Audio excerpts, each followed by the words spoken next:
வணக்கம். இங்கே அமர்ந்திருக்கும் பெரியவர்களுக்கும் அரண் அமைப்பின் வாலண்டியர்ஸ் மற்றும் குடும்பத்துடன் வந்திருக்கிறோம் அத்தனை பேருக்கும் என்னுடைய வணக்கம். ரொம்ப மகிழ்ச்சியாக இருக்கு. வாலண்டியர்ஸ்க்காக ஏதாவது சொல்லணும் அப்படின்ற மாதிரி முதல்ல சொல்லியிருந்தாங்க. நான் என்ன சொல்லணும்னு நினைக்கிறேன்னா, ஒரு நம்பிக்கை வேணும். அவங்க சொல்லும் போது ரொம்ப அழகா இந்த பகுதியில் அரண் துவக்கி 200க்கும் மேற்பட்ட இளைஞர்கள் ஒன்று சேர்ந்து இருக்காங்கன்னு சொல்லும்போது ரொம்ப மகிழ்ச்சியா இருக்கு.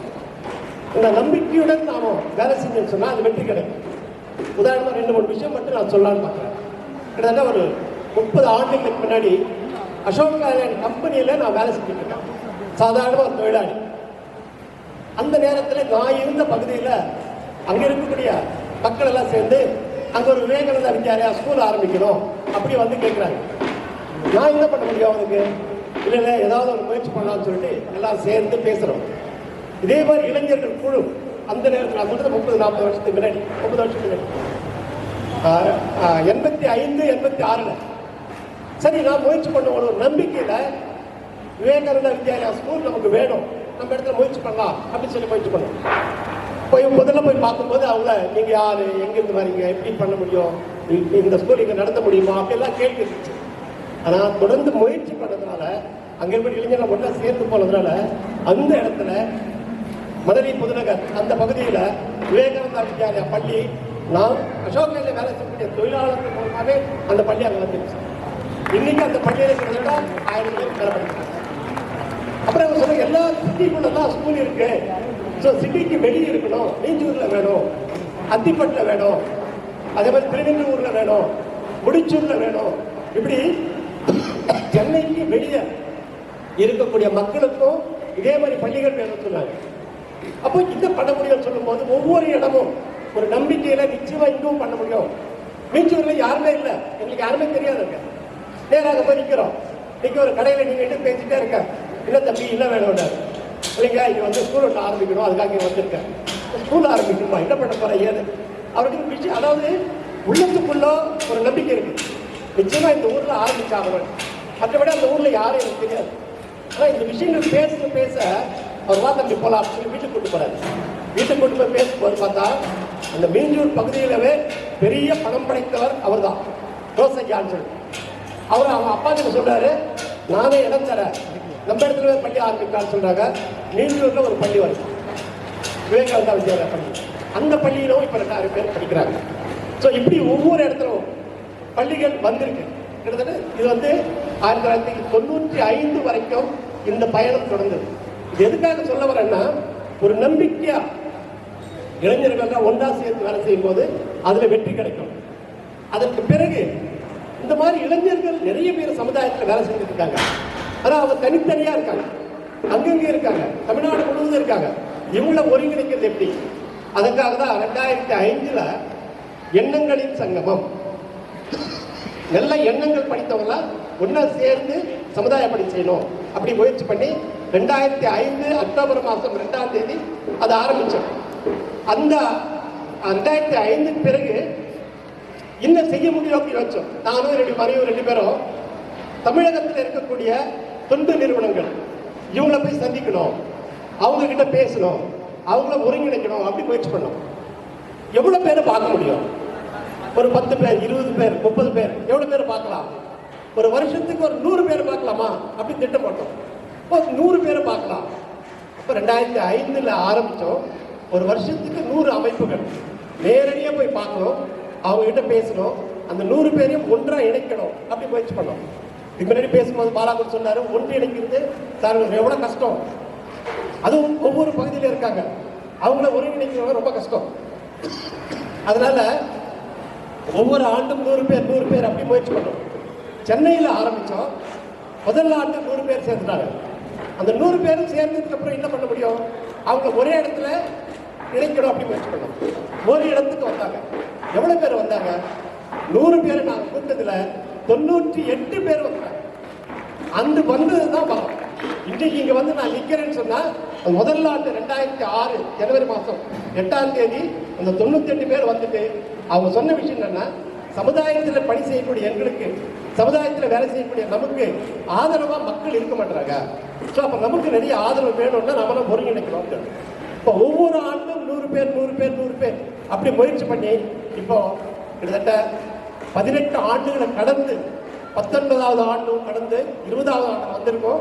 இப்போ 20வது ஆண்டுல தமிழகம் முழுவதும் 39 மாவட்டங்கள் பாண்டிச்சேரியில் சேர்ந்து கிட்டத்தட்ட 2000 அமைப்புகள் நமக்கு தொடர்பு. Health, education, environment, village development, organic farming, இப்படி எல்லா துறையில இருக்கிறவங்களும் நம்மளோட தொடர்பில் இருக்காங்க. இது எதுக்காகனா வாலண்டியர்ஸ் வந்து ஒரு நம்பிக்கையா வேலை செய்யும் போது அதுல வெற்றி கிடைக்கும். இன்னொரு உதாரணம் சொல்லணும்னு பார்க்கணும்னா 2015 வெள்ளம் வந்தது. வெள்ளம் வந்தது பிறகு சென்னை, கடலூர், காஞ்சிபுரம் எல்லா இடத்துலயுமே தண்ணீர், எல்லா இடத்துலும் நிறைய விஷயங்கள் வந்து பாழாயிடுச்சு. அப்போ எங்களுக்கு வந்து கடலூர்ல இருந்து ஒரு போன் கால் வந்து, ஐயா எங்க ஊருக்கு வாங்க, எங்க ஊர்ல எல்லாமே பாழடைஞ்சு இருக்கு, வீடுகள் இல்லை, நீங்க வந்து பாருங்க. விருதாச்சலம் பக்கத்துல தாழைநல்லூர் அப்படி ஒரு ஊர், நாங்க அங்க போறோம். அங்க போறா வந்து மக்கள் மட்டும் இருக்காங்க, வீடுகளே இல்லை, எல்லா வீடுகளும் அடிச்சு போயிடுச்சு. எங்களுக்கு ரொம்ப பரிதாபமா இருக்கு. என்ன பண்ண முடியும்னு கேட்கும்போது அவங்க சொன்னாங்க, ஏன் எங்களுக்கு வீடு கட்டி தரணும். நாம ஒரு சாதாரண அமைப்பு, சின்ன அமைப்பு, நாம மக்களை சந்திக்கிறோம், அவ்வளவுதான். நமக்கு எந்த ஒரு ப்ராஜெக்ட் கிடையாது, ஃபண்டு கிடையாது, நம்ம கிட்ட எந்த ஒரு சிஎஸ்ஆர் இது கிடையாது, எதுவுமே கிடையாது. எப்படி செய்ய முடியும்? அப்போ ஒரு தைரியமா அப்படின்னு சொன்ன, சரி நீங்க வந்து பட்டா வாங்குங்க, நாங்க முயற்சி பண்றோம்னு சொல்றோம். அந்த நம்பிக்கை இருக்கு இல்லையா, கூட இந்த இளைஞர்கள் எல்லாரும் சேர்ந்து நம்ம கட்டி தருவோம் அப்படின்னு முயற்சி பண்ணாங்க. இப்போ முதல் முறையா நமக்கு வந்து சமுதாயத்துல இப்படி ஒரு வீடுகள் கட்டி தரணும், அதுவும் குறிப்பா இந்த இருளர் சமுதாயத்துக்கு கட்டி தரணும். ஏன்னா அவங்க தான் வந்து சமுதாயத்திலவே ரொம்ப பின்தங்கி இருக்காங்க. படிப்பு இல்லை, கல்வி அவங்களுக்கு இல்லை, வேலை வாய்ப்பு சரியா இல்லை. நாம செய்யக்கூடிய ரொம்ப கடினமான வேலைகள் இருக்குல்ல, ரோடு போடுறது, கல்யாண மண்டபத்தில் இருக்கிறது, இந்த மாதிரி விஷயங்கள் எல்லாமே அந்த இருளர் சமுதாய மக்கள் தான் இருக்காங்க. அவங்களுக்கு படிப்பு இல்லை, அதனால அவங்களுக்கு படிப்பு கொடுக்கணும் அப்படின்னு சொல்லி முயற்சி பண்ணுவோம். வீடுகள் கட்டித்தரணும்னு முயற்சி பண்ணோம். ஒரு வீடும் இல்லாத அந்த இடத்துல இன்னைக்கு 14 வீடுகள் அரசின் சார்பிலவே கட்டி கொடுத்துருக்கோம். அந்த இடத்துல தண்ணீர் இல்லாமல் இருந்தது, தண்ணீர் கொண்டு வந்து கொடுத்துருக்கோம். அந்த இடத்துல கரண்ட் இல்லாமல் இருந்தது, இப்போ கரண்ட் வந்திருக்கு. ஸோ ஒரு கிராமமே உருவாயிருக்கு. அது உதாரணத்துக்காக சொல்ல வரேன். அதே மாதிரி தமிழகம் முழுவதும் கிட்டத்தட்ட 250 வீடுகளுக்கு மேல கட்டி கொடுத்துருக்கோம் இருளர் சமுதாயத்துக்காக. இப்பவும் திருத்தணி பக்கத்துல வெள்ளாளக்குப்பம் அங்க 27 வீடுகள் இந்த வாரத்தில் கட்டிட்டு இருக்கோம். 4ஆம் தேதி அந்த வீடுகள் கொடுப்போம், அந்த சமுதாய மக்களுக்காக கொடுக்க போறோம். அதே மாதிரி கல்விக்காக பார்க்கும்போது அவங்களுக்கு என்ன பண்ண முடியும், ஒரு கிராமத்துக்கு போறோம். ஏகரம் அப்படி ஒரு கிராமம், அங்க போய் பார்த்தோம் வீடுகள் மட்டும் 30 வீடுகள் இருக்கு. ஆனா எத்தனை பேர் போய் படிக்கிறாங்க சொன்னா 4 பேர் தான். 4 குழந்தைங்க உள்ள போறாங்க. மற்றவங்க என்ன பண்றீங்கன்னு சொன்னா அவங்க வந்து கரும்பு வெட்ட இடத்துக்கு குழந்தைகளை கூட்டு போயிடுறாங்க, செங்கல் சூளைக்கு குழந்தைகளை கூட்டு போயிடுறாங்க, அவங்க எங்க வேலை செய்யறாங்களோ அவங்க குழந்தைகளை கூட்டு போயிடுறாங்க. ஸோ 5வது 6வது மேல குழந்தைங்க படிக்கிறது இல்லை. அப்ப என்ன செய்ய முடியும்னு சொல்லிட்டு அந்த பகுதியில ஏகரம் அப்படி அந்த கிராமத்துல ஒரு கல்வி குடில் அப்படின்னு சொல்லி ஒன்று ஆரம்பிச்சோம். மாலை நேர வகுப்பு அப்படி படிக்கணும்னு ஆரம்பிச்சோம் 2016. இன்னைக்கு அந்த கிராமத்துல 32 பேர் அந்த பள்ளிக்கு படிச்சுட்டு இருக்காங்க. ஸோ 4 பேர் இருந்த ஒரு கிராமத்துல இன்னைக்கு 32 பேர் படிக்கிறாங்க. அது மட்டும் இல்ல 5ஆவதுக்கு மேல அந்த கிராமத்துல யாரும் படிச்சதே கிடையாது. 5வது 6வதுன்னா குறிப்பா பெண் குழந்தைகள் நிறுத்திடுவாங்க. ஆனா இந்த ஆண்டு அந்த கிராமத்துல இருந்து 11ஆம் வகுப்பு பெண் குழந்தை படிச்சுட்டு அவங்க அதுக்காக அனுப்பிச்சிருக்காங்க. ஸோ இந்த மாதிரி ஒன்று அவங்களுக்கு வந்து வீடுகள் கட்டி தரதுனாலும் சரி, அதுக்கு பிறகு அவங்களுக்கு கல்வி கொடுக்கறதுனாலும் சரி, அதுக்கடுத்து அவங்களோட வாழ்வாதாரத்துக்காக தேவையான உதவிகள் செய்யுது. இது அத்தனையுமே இப்போ எப்படி சொன்னாங்க, ஜேபி செஞ்சிருக்காரு, என்டிஎஸ்ஓ செஞ்சதுன்ட்டு. ஆனால் என்டிஎஸ்ஓ செய்யல, ஜேபி செய்யல, இதெல்லாம் செஞ்சது உங்களை மாதிரி சமுதாயத்தில் ஆர்வம் இருக்கக்கூடிய மக்களால் தான் செய்ய முடியுது. அவங்க கிட்ட ஃபண்டு வாங்கி தான் பண்ண முடியும், தனிப்பட்ட முறையில் யாரும் பண்ண முடியும். அரண் செய்யறாங்கன்னா அரணுக்கு வந்து மக்கள் சப்போர்ட் இருக்கணும். மக்கள் சப்போர்ட் இருக்கும்போது தான் அரண் செய்ய முடியும். அரணுக்கு வந்து அந்த ஒரு நம்பிக்கை கொடுக்குறது யாருன்னா மக்கள் தான் கொடுக்குறாங்க. ஸோ அது மாதிரி செய்யும் போது இந்த சமுதாயத்தில் நல்ல ஒரு மாற்றத்தை நம்ம கொண்டு வர முடியும். இளைஞர்கள் எப்படி இருக்காங்க அப்படின்னு சொன்னா, பொதுவாக வெளியே என்ன சொல்றாங்கன்னா, பசங்களாம் சரியில்லை, அது ஐடி குரூப்ல போனா இப்படி இருக்காங்க அப்படி இருக்காங்க, இந்த மாதிரி ஒரு பேச்சு இருக்கு. ஆனால் நான் பார்த்த வரைக்கும் தமிழகத்தில் இளைஞர்கள் ரொம்ப சிறப்பா இருக்காங்க, சமுதாயத்தின் மேல ரொம்ப அக்கறையா இருக்காங்க. இப்போ நான் வந்து ஹைதராபாத்ல இருந்து ஒருத்தர் வந்து குடைகள் கொடுத்தார். வெயில் தமிழகத்தில் நிறைய இருக்கு, ஸோ நான் வந்து ஒரு 150 குடை கொடுக்குறேன், இது எங்கெங்க முடியுமோ கொடுங்கன்னு சொன்னார். பொதுவாக நாம என்ன கொடை கொடுத்துருவோம், சரி நம்ம தெருவில் போய் கொடுத்துருவோம், யாருக்கெல்லாம் தேவையோ அது மாதிரி கொடுத்துருவோம். ஆனால் தேவா அப்படி ஒரு தம்பி திண்டுக்கல் மாவட்டத்தில் இருக்காரு, அவர்கிட்ட கொடுத்திருந்த ஒரு 25 முடைகள். அதுக்கப்புறம் முடிஞ்சதுக்கப்புறம் அனுப்பிச்சிட்டாரு, ரிப்போர்ட் அனுப்பிச்சார். எப்படிப்பா கொடுத்தேன்? அவர் சொன்னார், சார் நான் வந்து என்னுடைய 2 வீலரில் கொடையை வச்சுட்டேன். நான் அப்படியே வந்து டிராவல் பண்ணிக்கிட்டே இருந்தேன். போகும்போது எங்க யாருக்கு தேவை அப்படி பார்த்தேன். ஒரு இடத்துல பார்த்தா ஒரு பெரியவர் காலில் செருப்பு கூட இல்லை, அந்த சூடா இருக்கு மணல், அதுக்கு கீழே பேப்பர் போட்டு பேப்பருக்கு மேல நிற்கிறாரு. அவர் சட்டை கூட போடல, அவருக்கு தேங்காய் வைத்துட்டு இருக்காரு.